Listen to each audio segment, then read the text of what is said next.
Le samedi 18 juillet 2026, l'Église catholique au Rwanda a vécu une journée de grâce et d'action de grâce. Des milliers de fidèles se sont rassemblés à la paroisse Sainte-Famille de Kigali pour participer à la célébration des ordinations sacerdotales et diaconales, organisée dans le cadre du jubilé d'or des 50 ans de l'archidiocèse de Kigali. Dès les premières heures de la matinée, les fidèles ont afflué de toutes les régions du pays. Évêques, prêtres, religieux, religieuses, familles, amis et bienfaiteurs se sont retrouvés dans une ambiance de joie fraternelle et de profonde communion. Les salutations chaleureuses, les sourires et les retrouvailles témoignaient de l'immense bonheur de toute une Église venue accompagner ceux que le Seigneur appelait à son service. À mesure que l'heure de la célébration approchait, l'attente grandissait. Chacun désirait vivre ce moment unique où de nouveaux serviteurs seraient consacrés au ministère de l'Église. À 10h30, la procession liturgique s'est mise en marche. Les lecteurs, les acolytes, les diacres, les prêtres, les évêques, et enfin son éminence Antoine Cardinal Kambanda, archevêque de Kigali, ont fait leur entrée solennelle dans une célébration marquée par la prière, la dignité et l'espérance.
Porté par les chants de la chorale et la participation active de l'assemblée, l'Eucharistie exprimait toute la beauté de l'Église rassemblée autour du Christ.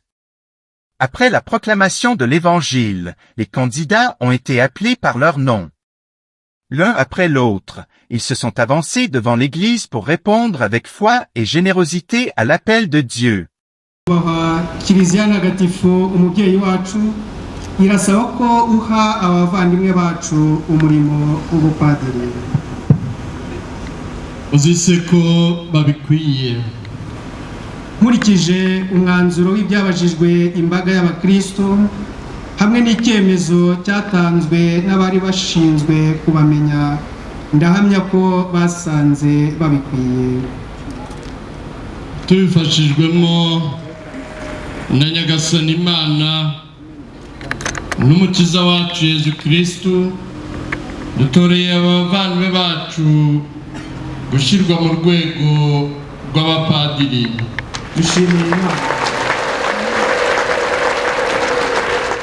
Pour chacun d'eux, ce moment représentait l'aboutissement de nombreuses années de discernement, de formation spirituelle, théologique, pastorale et humaine. Dans son homélie, son éminence Antoine Cardinal Kambanda a rappelé que le sacerdoce est avant tout un appel au service. Il a invité les futurs prêtres à demeurer des témoins fidèles de Jésus-Christ, proches du peuple de Dieu, humbles dans leur ministère et courageux dans l'annonce de l'Évangile. L'un des moments les plus émouvants de la célébration fut la litanie des saints. Les ordinants se sont prosternés devant l'autel, exprimant leur abandon total à Dieu tandis que toute l'assemblée invoquait l'intercession des saints. Le silence, la prière et l'espérance remplissaient alors toute l'Église. Par l'imposition des mains, d'abord par le cardinal, puis par les évêques et les prêtres présents, l'Église transmettait le ministère sacerdotal reçu des apôtres.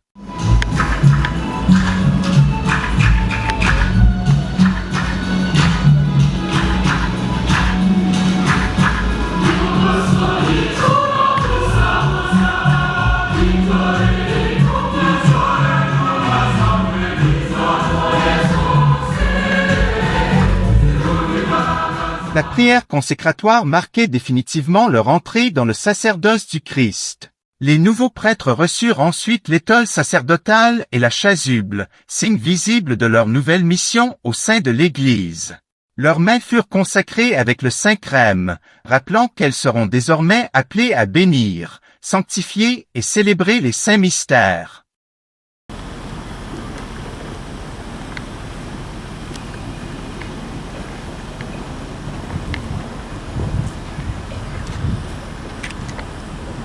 akira ituro ry'imbaga ntagatifu rigenewe gusozwa ku Mana. Gemenye icyo ukora, ukurikize icyo ubwirwa n'imihango mitagatifu himbaza, maze imibereho yawe ihuze n'ibanga ry'umusaraba wa Nyagasani. Le cardinal leur remit ensuite le pain et le vin, représentés par la patène et le calice, symbole de l'Eucharistie qu'ils célébreront tout au long de leur vie sacerdotale. Le baiser de paix échangé avec les évêques et les prêtres manifesta leur accueil au sein du presbytérium et leur communion dans une même mission. Les familles rendaient grâce.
Après la célébration eucharistique, la joie s'est poursuivie lors de la réception organisée en l'honneur des nouveaux prêtres.